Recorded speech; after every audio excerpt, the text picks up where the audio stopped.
आप सब दोस्तों से गुजारिश है कि इस चैनल को सब्सक्राइब ज़रूर करें। Thank you. बिस्मिल्लाहिर्रहमानिर्रहीम। अस्सलाम वालेकुम नाज़रीन, आप यूट्यूब चैनल देख रहे हैं। मैं इमरान खान हूं। तो बहुत बड़ी खबरें हैं। सबसे पहली खबर तो ये है कि नून लीग ने पूरी कोशिश करके देख ली, क्योंकि पहली बारी नून लीग की थी और नून लीग ने क्लेम किया था कि वो ये आईनी तरमीम करवा देंगे। और जब उन्होंने क्लेम किया तो फिर आपने देखा कि उनके बड़े बड़े लोग जो है वो मुतहर्रिक हुए। नवाज शरीफ साहब ने टेलीफोन किए, इसहाक डार मुतहर्रिक हुए, शहबाज शरीफ खुद मुतहर्रिक हुए। ये सारे बार बार जाकर मुलाकातें फजल रहमान साहब भी करते थे। हर जगह पे इन्होंने कोशिश की, बंदे तोड़ने की कोशिश हुई, बंदे उठाए गए। 7 बंदे गायब भी हो गए। पाकिस्तान तहरीक इंसाफ के 7 टोटल बंदे गायब हुए थे। तो सारा कुछ करके देख लिया नून लीग ने, और पीपल्स पार्टी ने भी उनका हाथ बटाया, लेकिन आईनी तरमीम हो नहीं पाई। अब ये टास्क जो है वो पाकिस्तान पीपल्स पार्टी को मिला है और जरदारी साहब ने ये जिम्मेदारी उठाई है कि वो आईनी तरमीम करवा कर देंगे। अगर जरदारी साहब ये आईनी तरमीम करवा देते हैं तो इसके बदले में उन्हें वो कुछ मिलेगा जो सियासी तौर पर उनको चाहिए। यानी वो अपने बेटे बिलावल के लिए बड़े ओहदे चाहते हैं आईनी नुक्ता नजर से, और उसके लिए वो कोशिश भी कर रहे हैं। बिलावल को उन्होंने पूरी तरह मैदान में उतारा।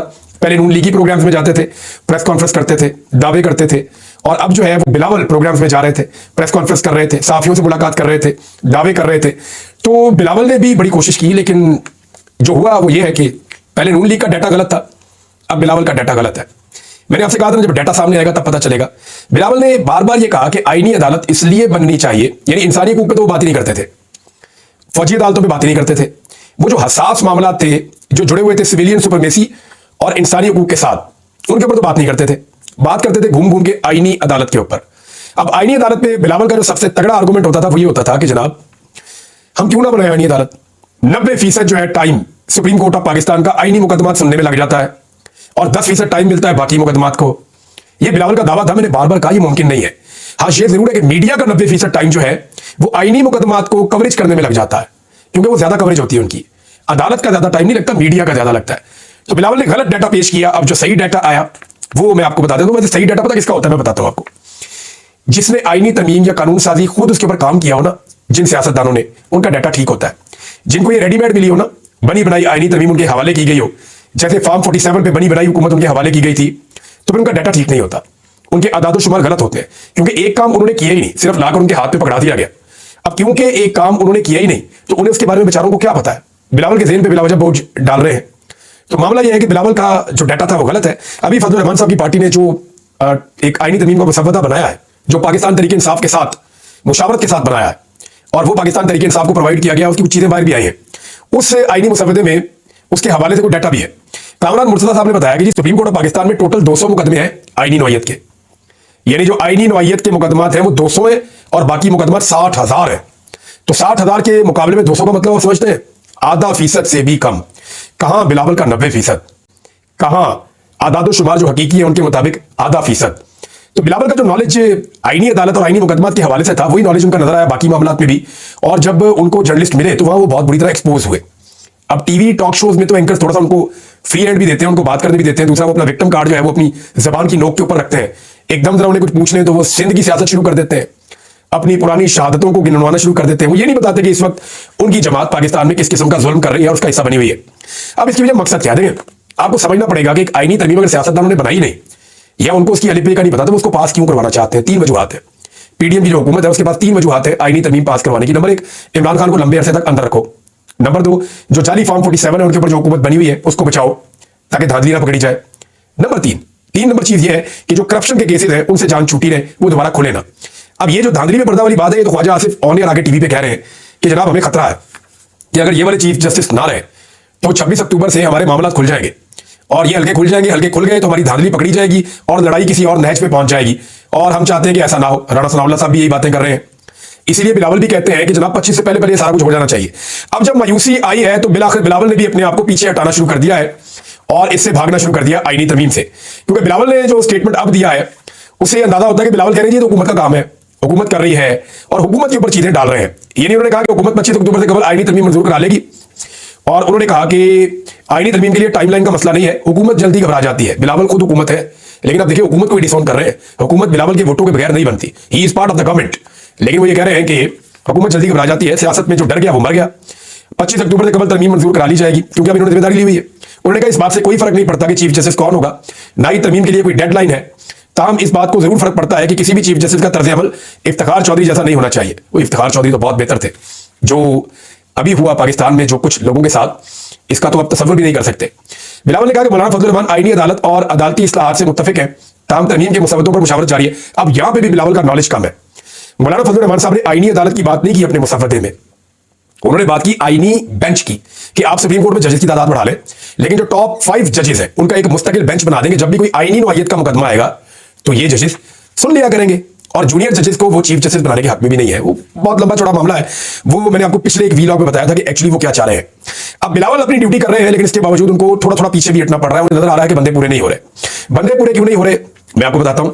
अच्छा, चंद सवाल यहां खड़े हो गए, चंद वजूहात हैं जो आपको बताता हूं। नंबर 1, क्या फजल रहमान और पाकिस्तान तहरीक इंसाफ की बनाई हुई तरमीम से इनके मकासद हासिल हो सकते हैं? तो जनाब नहीं हो सकते। नंबर 2, फजल रहमान के बगैर नंबर पूरे हो सकते हैं? तो जनाब जवाब ये है कि उनके बगैर नंबर पूरे नहीं हो सकते। फिर नंबर 3 ये कि अगर मखसूस नशिस्तें लेकर नंबर पूरे किए जाते हैं तो सेनेट के नंबर पूरे कैसे करेंगे? वो नंबर फिर सेनेट में पूरे नहीं हो सकते। और मखसूस नशिस्तें अगर ले ली तो एक नया आईनी बहरान पाकिस्तान में पैदा हो जाएगा, क्योंकि सुप्रीम कोर्ट के फुल बेंच का ये फैसला है और इससे ये भाग नहीं सकते। जस्टिस मंसूर अली शाह साहब जो आने वाले चीफ जस्टिस हैं, वो वाशगाफ अल्फाज में एक ही तकरीब में 5 मरतबा कह चुके हैं कि आपके पास कोई चॉइस नहीं है, आपको इस फैसले पर अमल दरामद करना पड़ेगा। सेनेट में बहुत मुश्किल है। अब सेनेट में यह है कि पाकिस्तान तहरीक इंसाफ को अपने 1-2 बंदों के ऊपर जो शक था, उनमें से एक बंदा तो चला गया पाकिस्तान से बाहर, और एक बंदा पहुंच गया खैबर पख्तूनख्वा में प्रोटेक्शन के लिए कि जनाब मुझे यहां रखा जाए 25 तक, और मैं किसी आईनी तरमीम में वोट नहीं डालूंगा जितना मर्जी मेरे पर दबाव आए। तो एमएनए उन्होंने अपने काबू कर लिए हैं, सेनेटर्स उन्होंने अपने काबू कर लिए हैं। एक आधे के अलावा आपको ये शक की गुंजाइश है नहीं। फजल रहमान साहब को अपने 2 सेनेटर्स पे शक है, लेकिन हुकूमत के अभी भी 6 सेनेटर्स कम है, तो ये कैसे पूरे करेंगे? तो बहुत मुश्किल है फजल रहमान साहब के बगैर। और फजल रहमान साहब का अपना एक आईनी तरमीम का मुसवदा मौजूद है, और उसकी मौजूदगी में तो मुमकिन नहीं दिखाई दे रहा कि फजल रहमान साहब हुकूमती मुसवदे पे आईनी तरमीम करवाएं और हुकूमत फजल रहमान साहब के मुसवदे पे आईनी तरमीम करवाएं। और दोनों में इतना जमीन आसमान का फर्क है कि बीच का रास्ता भी उन दोनों में निकल ही नहीं सकता, पॉसिबल नहीं है। अब आ जाए नाज़रीन, एक और बड़ी खबर है, और वो है पाकिस्तान तहरीक इंसाफ में एक बड़ा वाज़े एक दरार पैदा हो गई, इख्तलाफ पैदा हो गया। दरार तो नहीं कह सकते, लेकिन इख्तलाफ राय पैदा हो गया है। और वो इख्तलाफ राय क्या है ये मैं आपको बताता हूं। ये जो पश्तून तहफ़्फ़ुज़ मूवमेंट का, या जो ये पश्तून कौमी जरगा होने जा रहा था, इस मामले में पाकिस्तान तहरीक इंसाफ का एक मौक़िफ़ था। तहरीक इंसाफ ने अपने बहुत सारे फोरम्स पे, अपने बहुत सारे हलकों में इसको एक मुस्बत चीज की तरह उजागर किया था कि ये एक अच्छी एक्टिविटी होने जा रही है। खुद भी अली अमीन गंडापुर साहब ने पहले एक जरगा बुलाया था, और जहां जहां पे जरगे हो रहे थे इनके लोग जाकर पाकिस्तान तहरीक इंसाफ के शामिल होते थे। और इसी तरह जब एक ग्रैंड जरगे का माहौल बना जिसको खैबर में होना था, तो पाकिस्तान तहरीक इंसाफ उसको पॉजिटिवली देख रही थी। लेकिन जब अली अमीन गंडापुर साहब जो है वो गायब हुए और फिर वापस मंजर-ए-आम पे आए, तो उनका मौक़िफ़ इसके बाद बदला हुआ था। और उसका एक रीजन ये भी था कि इस दौरान में हुकूमत पाकिस्तान ने अपने इख्तियारात को इस्तेमाल करते हुए पश्तून तहफ़्फ़ुज़ मूवमेंट के ऊपर पाबंदी लगा दी थी। अब मामला यह है कि ये प्रोग्राम क्या पश्तून तहफ़्फ़ुज़ मूवमेंट का है? तो वो लोग कहते हैं नहीं जी, हम भी इसका उसी तरह हिस्सा है जैसे पीटीआई, एएनपी, फजल रहमान और बाकी सारी सियासी जमातें हैं, जमात इस्लामी, या बहुत सारे बशर, बहुत सारे जो है हमारे मलिक, बहुत सारे जो है वो एल्डर्स जो कबायली हैं, सरदार हैं, जैसे वो इसका हिस्सा है, ऐसे ही हम भी इसका हिस्सा है। तो ये हमारा प्लेटफॉर्म के ऊपर नहीं हो रही, ये उनका ये कहना है बहरहाल। और यही बात जो है वो पाकिस्तान तहरीक इंसाफ भी कहती थी। अब तहरीक इंसाफ ने जब अली अमीन गंडापुर साहब वापस आए तो एक नई सिचुएशन थी, तो सूबाई हुकूमत ने कोई और लाइन ले ली है और पूरी की पूरी तहरीक इंसाफ ने कोई और लाइन ले ली है। पहले तरह आपको सूबाई हुकूमत की लाइन, या चलिए आपको पहले मैं पाकिस्तान तहरीक इंसाफ की लाइन बताता हूं, क्योंकि हाँ, लेकिन इन दोनों से पहले एक और चीज मुझे लगता है कि आपको बतानी चाहिए, और वो ये बताना चाहिए कि जनाब इसके ऊपर जो फेडरल गवर्नमेंट है उसने क्या लाइन ली है। क्योंकि उसमें जो है वो मोहसिन नकवी साहब ने बड़ा क्लियरली कह दिया है कि बैरून मुल्क बैठे पीटीएम सपोर्टर्स मुल्क में फसाद कराएंगे तो हम भी खामोश नहीं रहेंगे। हुकूमत ने फैसला किया है कि पीटीएम को जरगे के नाम पर किसी भी सूरत मतवाजी अदालत कायम करने की इजाजत नहीं देंगे। पीटीएम के सपोर्टर यहां फसाद कराएंगे तो हम खामोश नहीं बैठेंगे। पीटीएम के जरगे के इनेकाद पर कोई एतराज नहीं, ये पहले भी होता रहा है, मगर जरगा कबाइल के अमायदीन का होता है, इसमें हजारों की तादाद में लोगों को लाना जरगा नहीं होता, इसे कुछ और कहते हैं। उन्होंने कहा कि एक तरफ इसे जरगा और दूसरी तरफ इसे अदालत कहते हैं। यह हमारी हुकूमत का फैसला है, हम किसी भी सूरत में मुतवाजी अदालत की इजाजत नहीं देंगे। फिर उन्होंने इस बात का भी जोर दिया कि जनाब इस पे जो सूबाई हुकूमत है या केपी हुकूमत है, हकूक की बात है तो मुज़ाकरात के लिए तैयार है, लेकिन उन्होंने कहा अगर जो वफाकी हुकूमत का फैसला है उसको सपोर्ट करना पड़ेगा खैबर पख्तूनख्वा हुकूमत को, और जो भी सूबाई हुकूमत है उसको सपोर्ट करना पड़ेगा, उन्होंने ये भी कहा। और साथ में उन्होंने अली अमीन गंडापुर साहब को भी 2 चार सुनाई। उन्होंने कहा कि पीटीआई की और अली अमीन गंडापुर की डी चौक पर आने और जलसा या एहतजाज करने की ख्वाहिश अधूरी रह गई, हमने उन्हें कामयाब नहीं होने दिया। अली अमीन गंडापुर का डी चौक आने का दावा अधूरा रह गया। ये जी मोहसिन नकवी साहब का था। अब आ जाए जी कि इसके ऊपर जो मौक़िफ़ है पाकिस्तान तहरीक इंसाफ का, पहले वो मौक़िफ़ आप देख लें, और ये ऑफिशियल मौक़िफ़ है। कासिम सूरी साहब, साबिक डिप्टी स्पीकर कौमी असेंबली, उन्होंने ये एलामिया अपने ट्विटर से जारी किया, मैं आपको पढ़ के सुना देता हूँ। उन्होंने कहा कि वफाकी हुकूमत की जानिब से पख्तून तहफ़्फ़ुज़ मूवमेंट को कलअदम करार दिए जाने की शदीद तरीन अल्फाज में मज़म्मत। वफाकी हुकूमत की जानिब से पख्तून तहफ़्फ़ुज़ मूवमेंट पर पाबंदी और खैबर पख्तूनख्वा में पख्तून जरगे के इनेकाद का मुख्तलिफ पहलुओं से जायजा लिया गया। पख्तून जिरगे के खिलाफ रियासती ताकत के इस्तेमाल और इसके सूबे के इंतजामी और माशरती हालात पर असरात पर भी गौर किया गया। मुल्क में सियासी जमातों की तश्कील पर, पुरअमन सियासी सरगर्मियों के इनेकाद और अवाम की इनमें शिरकत पर आइन और कानून की मंशा पर भी गौर किया गया। सूबाई हुकूमत की मर्जी और मंशा इंतजामी हुकूक और खुद मुख्तारी को खातिर में लाए बगैर एक सूबाई हुकूमत के लिए मसाइल पैदा करने की भी शदीद मजम्मत की गई। सूबाई हुकूमत से पूछेंगे आपने अटैक करवा दिया वहां पे, ये वो कह रहे हैं। ताकत के अहमकाना इस्तेमाल से टाउट आईजी के जरिए अवामी मैंडेट से महरूम नाअहल और नालायक गिरोह वफाक में बैठकर मुल्क में मुसलसल इंतशार के बीच बुरा है। सियासी कमेटी तहरीक इंसाफ ने यह भी कहा हुक्मरानी के हक और जवाब से यकसर महरूम गिरोह अमलन बुनियादी इंसानी हकूक, दस्तूर, सियासत और जमहूरियत की लाशों पर अपने इक़्तिदार की बिसात बचाने पर मजिद है। यह भी जनाब सियासी कमेटी ने कहा। इसके बाद कहा जी कि बुनियादी सियासी समझबूझ और फैसला सादी की सलाहियत से महरूम टाउट वफाक में बैठकर बतौर वजीर दर मुहर्रम एक टाउट वजीर दाखिला मुसलसल सूबाई मामलात में मुदाखलत कर रहा है और सूबे को इंतशार की जानिब धकेलने की कोशिश कर रहा है। यानी मोहसिन नकवी साहब पे इल्जाम है कि वो सूबाई मामलात में मुदाखलत कर रहे हैं और सूबे में इंतशार इससे बढ़ रहा है।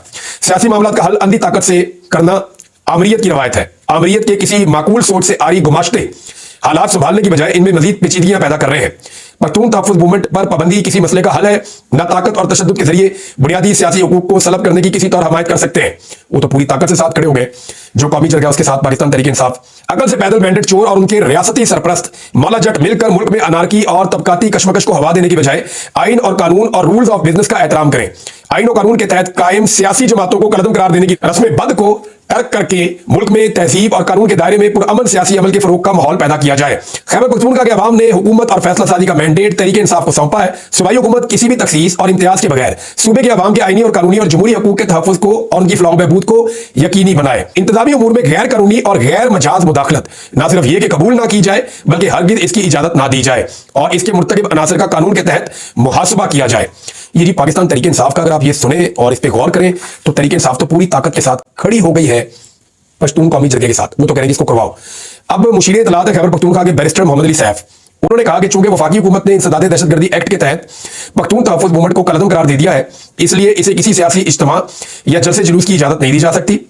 उन्होंने कहा कि वफाकी हुकूमत के नोटिफिकेशन के मुताबिक पीटीएम रियासत और आइन मुखालिफ सरगर्मियों में मुलव्वस है। उन्होंने मजीद कहा कि जिला खैबर में पीटीएम के इज्तिमा के ऐलान के बाद दफा 144 नाफिज कर दी गई है।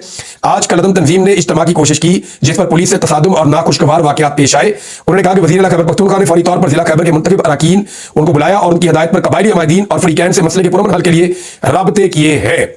अब वो ये कह रहे हैं कि एक तरफ तो वज़ीर आला कह रहे हैं जी कि ये कलदम तंजीम है और खैबर पख्तूनख्वा की गवर्नमेंट ये कह रही है, उनके तर्जुमान, कि इसको हम काम नहीं करने देंगे। दूसरी तरफ वो इन्हीं से मुज़ाकरात करने के लिए अपने पास बुलाना भी चाह रहे हैं। यानी पीटीआई की जो सूबाई हुकूमत है वो कंफ्यूज है और दूसरी जानब जो पाकिस्तान तहरीक इंसाफ है या उसका वर्कर है या उसकी लीडरशिप है या उसके उहदेदारान है या उसकी सियासी कमेटी है जिसने ये बयान जारी किया, वो सारे बड़े क्लियर है। वो ये कहते हैं जी कुछ भी हो जाए हम तो इस एहतजाज के हक में। अब यहां पे आगे मामला फंस गया है। फैसला जिसने करना है वो इमरान खान है और इमरान खान से इस वक्त मुलाकातें बंद है। लेकिन जो सूबाई वुज़रा है पाकिस्तान तहरीक इंसाफ के, सुहेल खान अफरीदी हैं या मीना खान है या बाकी लोग हैं, वो भी अपनी हुकूमत के खिलाफ इस मामले में उस तरफ खड़े हैं जहां पे पख्तून कौमी जरगा खड़ा है।